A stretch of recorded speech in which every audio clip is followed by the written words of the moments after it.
Nag-text sa amon si Miss Ria Ugoy sang Halao River for the People's Movement nga nagaimbitar kung gusto sang sinipanayanon mag-upod sa EIM sa pagapatindugan sang dam sa Halao River. Una, nakibot kami nga ang atuma nakaubol ang imbitasyon.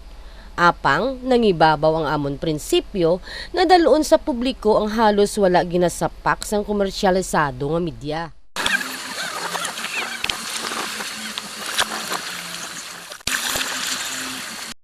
Bisan ubol na, gilayon nga nanghimos ang gamit, kin-charge ang battery sang ordinaryo nga kamera, kang nag-discuss kung anong mga picture kag videos ang pagapuhaon.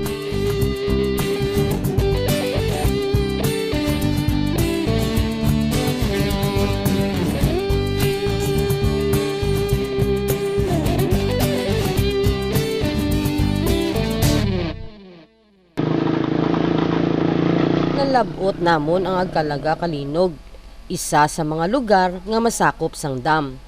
Naghinon-anon kami sa barangay kapitan sang among nga barangay kag kung paano makaimbestigar ang grupo. Hindi naman dila hindi ka amo diyan. Libunan diyan. Libunan dila. Mas mataas ang patawan sa dila. Pero tamo ka na isanda. Hindi mataas ang patawan no? But siningon kap din ang kwan. Dire. Ang dam dya. Dire ang dam. Tapos ito nga sini ang punungon niya.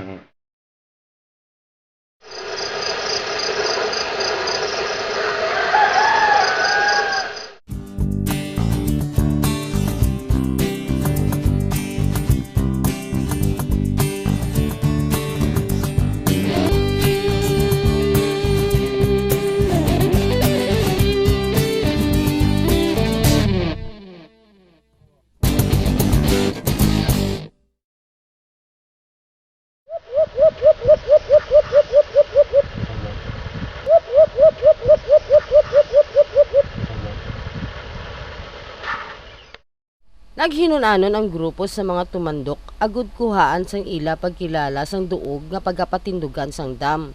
Ang mga lugar may pangalan para sa ila. Gani ang bukid kag bato ilagin pangalanan. Nalipay ako sa ako nakita nga ilig sang tubig nga amo ang madasig nga transportasyon sa mga pumuluyo. Kuluhaan sang ilimnan, lalabhan, paliguan, hampanganan, kag madamo pa nga iban. Kabuhi gidman ang Halao River, tawo man, kasapatan, o tanom. So pag nakita niya para ito, medyo buo-buo pa po ito. No? Tapos biglang sa gitna, biglang durog-durog. Nagtublag ako sa akon na saksihan. Mahumok ang riverbed, may fault ang mga bato sa palibot, kag piligruso ini sa isa ka higante nga dam. Place. Yan, typical yan na makikita mo sa mga batong galing bulkan. Apang, ang mas nakatublag sa akon, amo ang istorya sang mga pumuluyo halin sa katigulangan tubtob sa kabataan. Tawag ka mamalam sa una bukay isda, tikaron di kakbataan malimtan nga bukay isda panawag mananda. Ay ang bato sa tenga daw medyo sirik na blaw. Istorya na kuno kada anay sang una. Deng pag-anaw bala, nagasuba kuno deng isda diya sa deng halawod ha. Ang akong na istorya sa mga malham.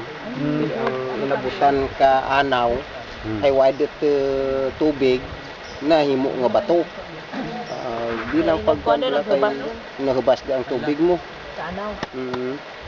Amo day mga istorya na tapos hindi ibuka isda mount dila magyaha pag anaw man amo madagyapon nga daw dila dilay bilin ka dang bukid pag anaw amo dang nabilin dang natawag dang mount dila ti amo mo daw patawan dispihak daw pataw mo lang kuno kada kangged pag anaw man na daw bilang amo day istorya na sang una.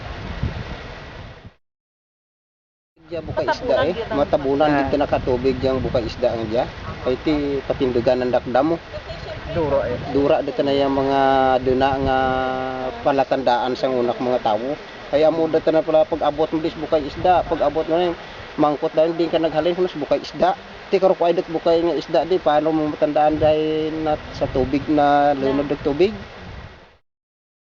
Ang duog gali nga pagapatindugan sang dam, isa ka palatandaan umuhon sa mga tumandok. Ara ang Mount Dila-Dila, Mount Patawan, ilabi na ang bukay isda.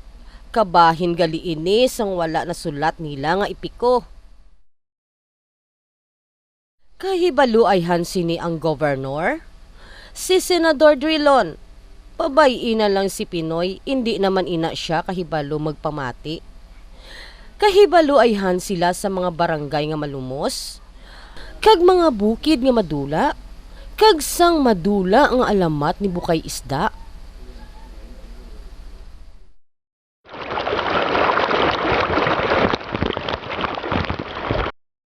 Sa amon pagbalik sa Iloilo, bisan nagapalanakit pa ang akon kalawasan, dali-dali namon nga ginlantaw ang mga nakuha nga videos kag pictures.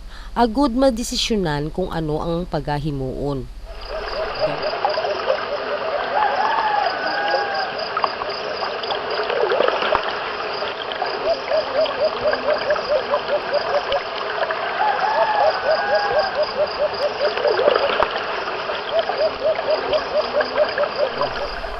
Daw may mga tingog ang picture kag videos, ilabi na si bukay isda nga nagasinggit.